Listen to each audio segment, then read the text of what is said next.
All right. Thanks so much. It is great to be back here at QCrypt among so many friends at the first significant conference that I've been to since I moved from MIT to Texas. But I do need to register a complaint with the organizers, which is I don't know why was I not allowed to bring my concealed firearm with me here? I mean down in Texas, we don't look too kindly on academic elitists in Washington D.C.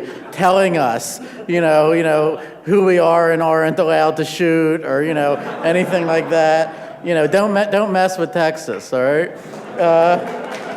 Now, some of you might know that actually a lot of us Texans also support a big, beautiful physical wall being built between us and Mexico. But personally, I feel that proposal doesn't actually go far enough. I mean, I don't even want Americans and Mexicans to be able to win the CHSH game more than 3/4 of the time. So I ask, what kind of wall would prevent that? Maybe it would have to be a metaphysical wall. Okay, but that's not actually what I wanted to talk about. So when Yikai asked me to give an after-dinner talk, I wasn't sure whether to try to say something actually relevant to quantum cryptography or just make jokes. So I decided I'll do something in between. I'll talk about research directions in quantum crypto that are also jokes. So the subject of my talk is a profound theorem that stands as one of the crowning achievements of our field. I refer, of course, to the no-cloning theorem, or Vadim would probably describe it as the number one theorem of our field. So, I think almost everything we're talking about at this conference, from QKD onwards, based in some way on states being unclonable. And if you read Wiesner's paper from 1969, which really founded quantum cryptography, the no-cloning theorem, 68, I'm sorry, the no-cloning theorem already played a central role, though he didn't call it that. By the way, my central piece of research advice to the students here is if you want to become immortal, just find some fact that everyone already knows and give it a name. I'd like to pose the question, why should our universe be governed by physical laws that make the no-cloning theorem true? It's possible that there's some other reason for our universe to be quantum, and the no-cloning theorem is just sort of a byproduct of that it's just sort of like the armpit of quantum mechanics, It's not there because it does anything, just because there's got to be something under your arm, right? But, the no-cloning theorem seems pretty fundamental. Like one of my earliest memories is when I was, 5 years old, just like staring at like my dad's, crappy 1986 fax machine, and with wax paper, right? And I just kept thinking about it, right? Is it really true that this piece of paper is rematerialized and reconstituted at the other end? Like, could I have been that wrong about how the world works? Finally I got it. And then once you get it, it's sort of hard to recapture your original confusion, because then it becomes clear. It's information. Information wants to be free, right? But of course, the no-cloning theorem represents nothing less than a partial return to the view of the world that I had as a toddler. It says, actually, not all information wants to be free. Quantum information wants to be private. It's tied to a particular place or set of places, can be moved around or even teleported, but it can't be copied like a fax machine did. So I think, it's worth at least entertaining the possibility that we don't have no cloning because of quantum mechanics. We have quantum mechanics because of no cloning, or because it's the simplest, most elegant or something theory, that has unclonability as a core principle. But why should unclonability be a core principle of physics? So, actually, a first suggestion about this came from Gilles Brassard, who's right there. Years ago, I attended a talk by him, in which he speculated that the laws of quantum mechanics are what they are because QKD has to be possible, and also a bit commitment has to not be possible. Or something. And I think if true, this would be awesome for the people here, right? It would mean that, far from being this like exotic competitor to RSA and Diffie-Hellman that's kind of distance limited and bandwidth limited and has a tiny market share right now, QKD would be the entire reason why the universe is as it is. Okay, or maybe what this really amounts to is an appeal to the anthropic principle. Like if QKD had not existed, then we wouldn't have a QCrypt to talk about it. Okay, but maybe we should search more broadly for the reasons why, our laws satisfy no cloning. Right, so Wiesner's, paper sort of hinted at QKD, but then the main thing in it was a scheme for unforgeable quantum money. So that's one of the most direct uses imaginable for no cloning, right? To store economic value in something that it's physically impossible to copy. So maybe that's the reason for no cloning. Maybe, God wanted us to have e-commerce, but not have to bother with blockchains, or credit card numbers. Okay, so the central difficulty with quantum money is, of course, how do you authenticate a bill as genuine? There's also the difficulty of, how do you keep a bill coherent in your wallet for more than a microsecond? But, we'll leave that to the engineers. Okay.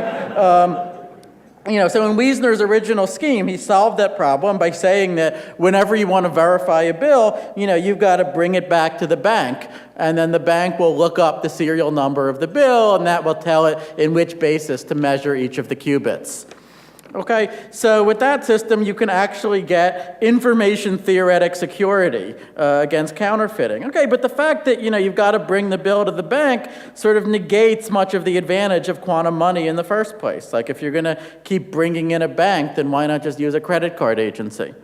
So, that's why over the last decade or so, some of us have been thinking about public key quantum money that anyone can verify.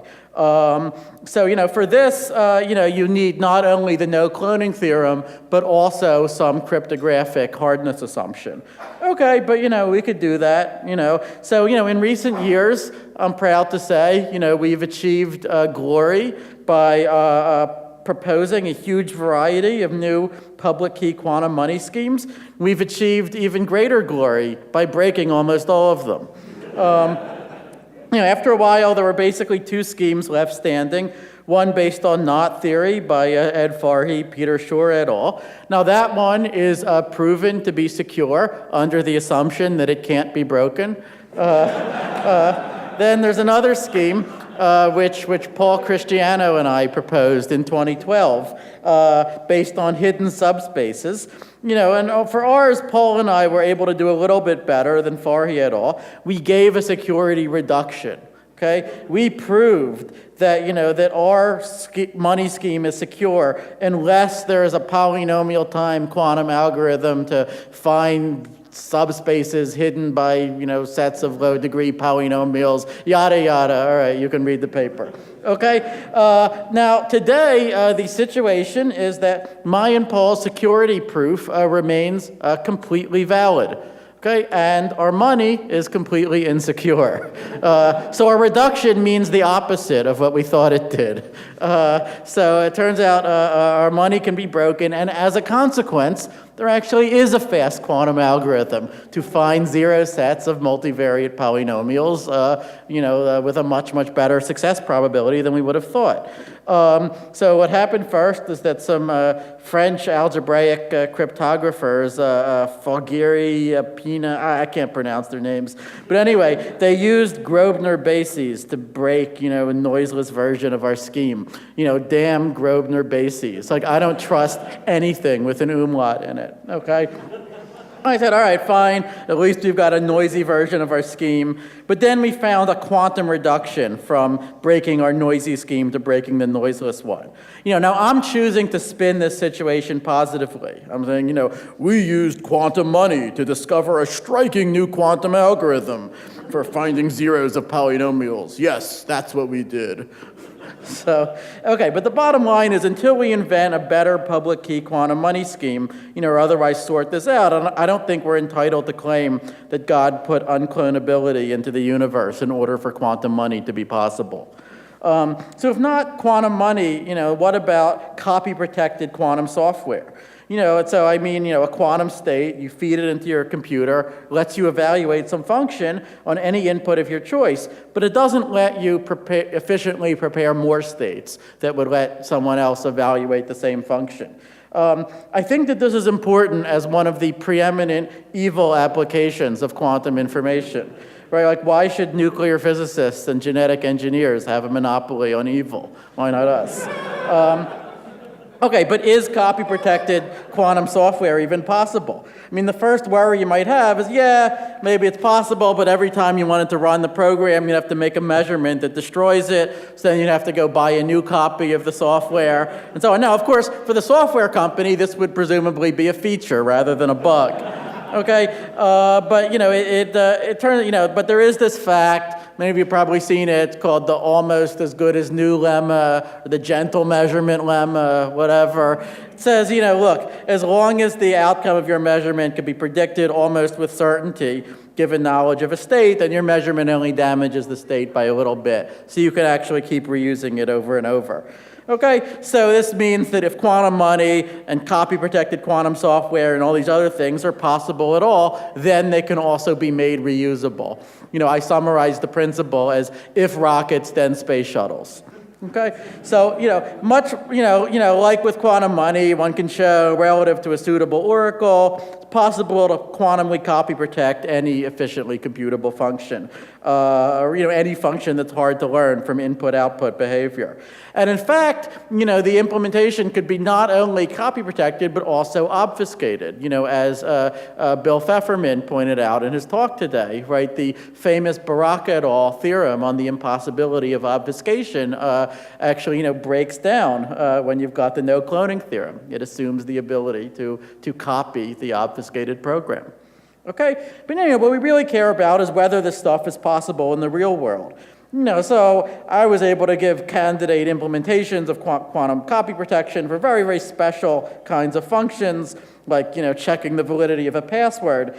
But in the general case for arbitrary programs, Paul Christiano has this beautiful proposal for how to do it, which builds on our hidden subspace money scheme. Trouble is, since our hidden subspace money scheme is currently in the shop for repairs, it's probably, premature to argue about the security of this broader thing. But I think it's a beautiful open problem, and I would strongly encourage any of you to come in and scoop us on it. And once we know whether it's possible, we could then debate whether the quantum software is the reason for our universe to have unclonability as a core principle. Okay, along the same lines, I can't resist mentioning some favorite research directions, which some enterprising student here could totally turn into a talk at next year's QCrypt. Okay, what can we say about clonable versus unclonable quantum proofs? That is, QMA witnesses.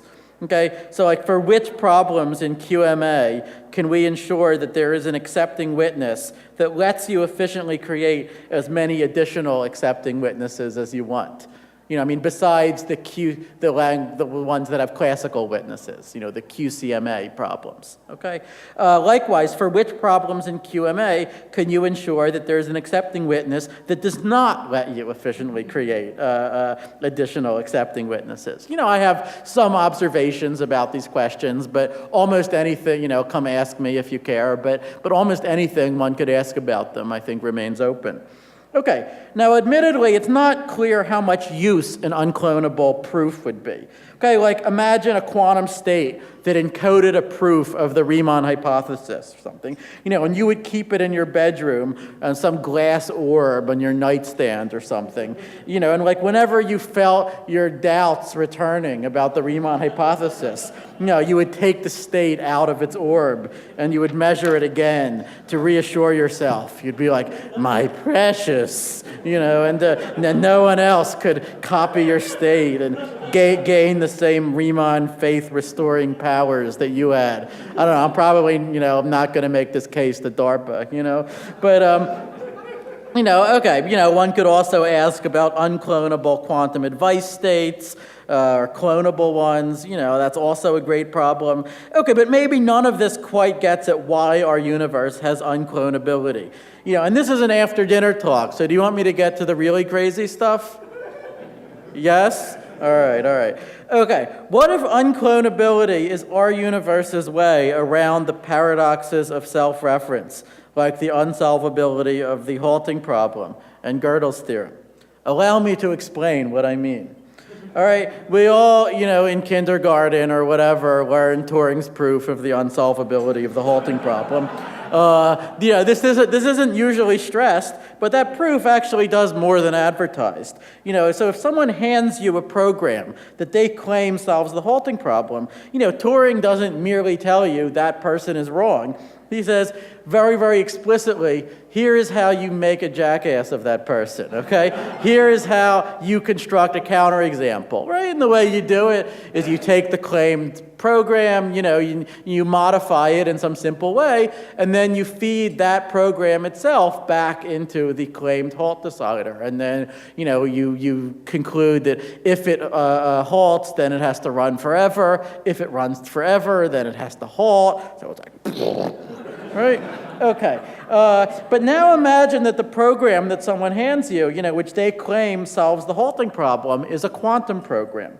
Okay, that is, it's a quantum state which you measure in some basis, depending on the program you're interested in order to find out whether that program halts. Okay, well, the truth is, this quantum program still doesn't work to solve the halting problem.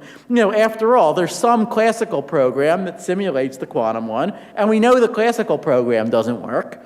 Okay, but now consider the question, how would you actually produce an example input on which that quantum program failed to solve the halting problem? I mean, imagine the program works on every input you try for which you know the answer, program that checks the Riemann hypothesis, says it never halts, program that, halts immediately, says it does halt, ultimately, to produce a counterexample, you might need to make a copy of the quantum halt decider. But of course, then you would run up against the no-cloning theorem. Okay, so we seem to arrive at the conclusion that while there's no quantum program to solve the halting problem, there might be a quantum program for which no one could explicitly refute that it solved the halting problem.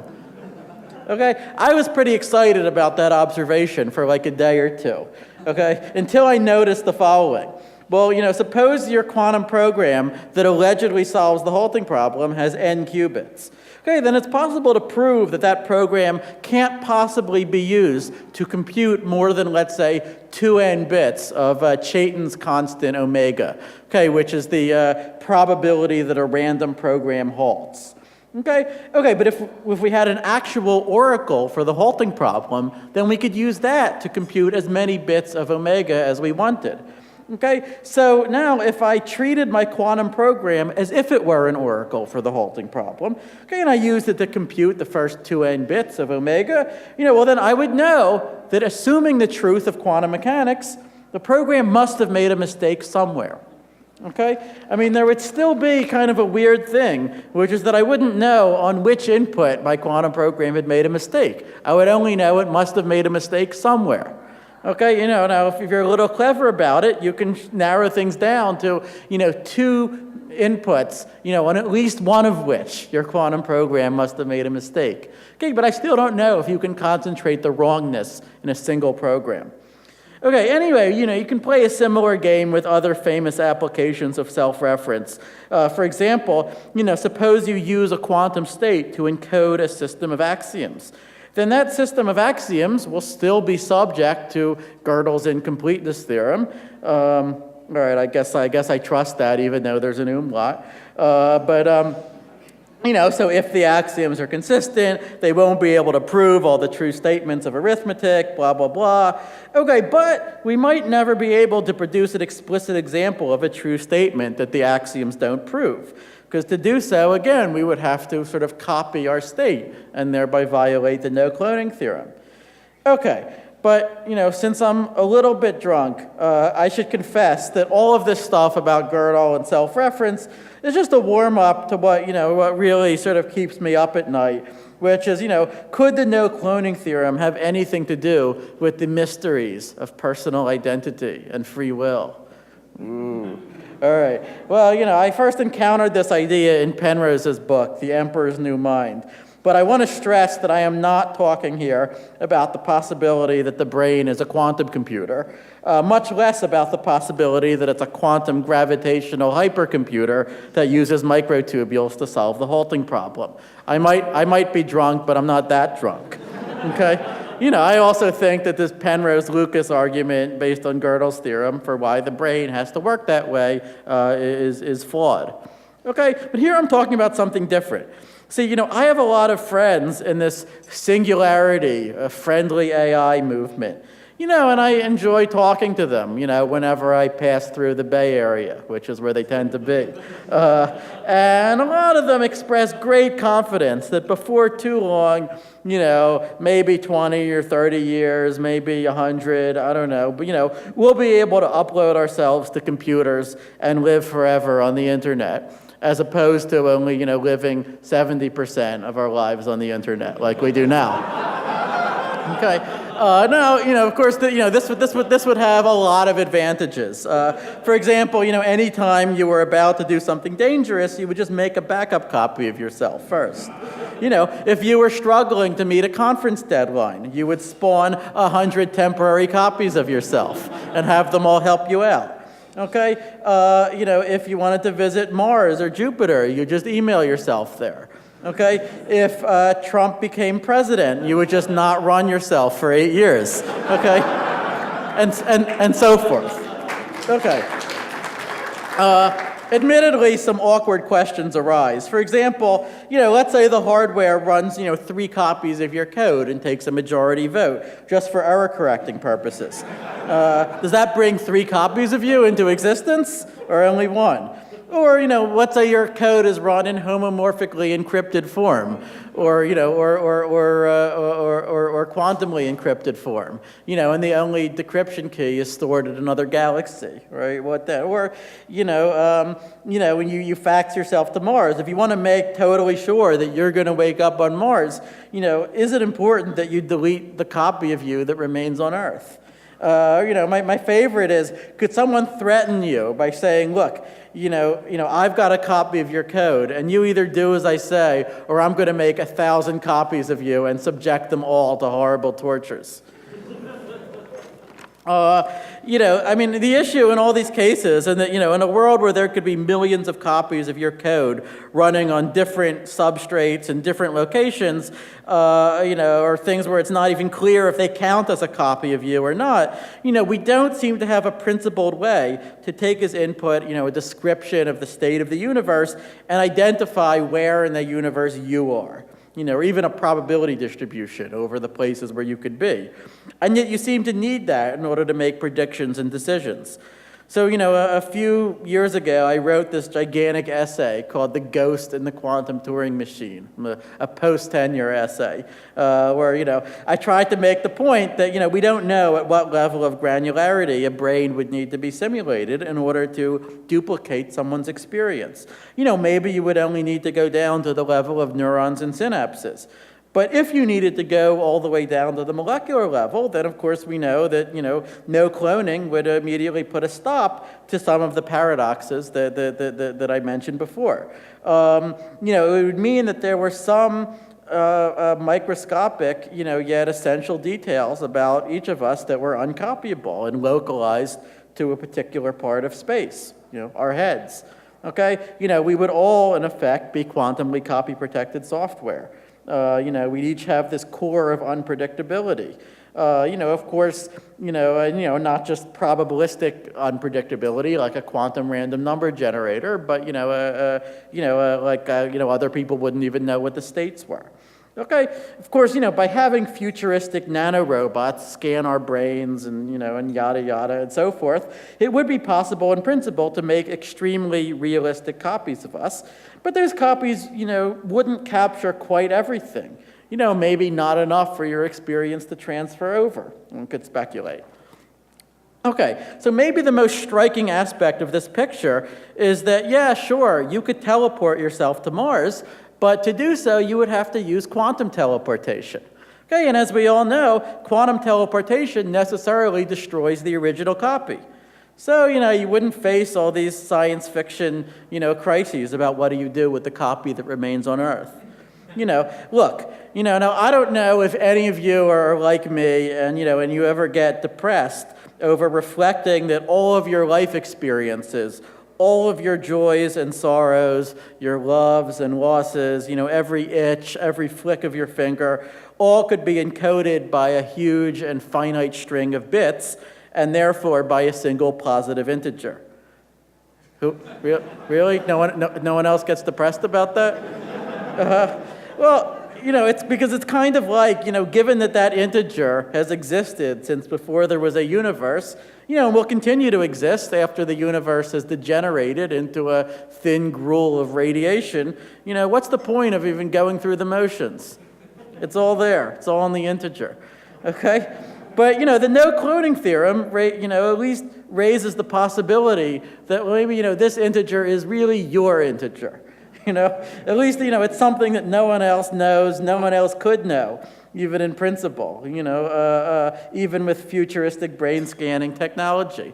I don't know if that's true or not, but if it is true, it seems like, the type of thing that could be worthy of elevating unclonability to a fundamental principle of the universe. So as you enjoy your dinner, dessert at this historic Mayflower hotel, I ask you to reflect on the following. People can and will take photos of this event, video it. In principle, they could even record everything that happens down to the millimeter level or whatever and post it on the internet for posterity. But they're not going to get the quantum states. Okay? There is something about this evening, like every other evening, that will vanish forever. So please cherish it while it lasts. Thank you.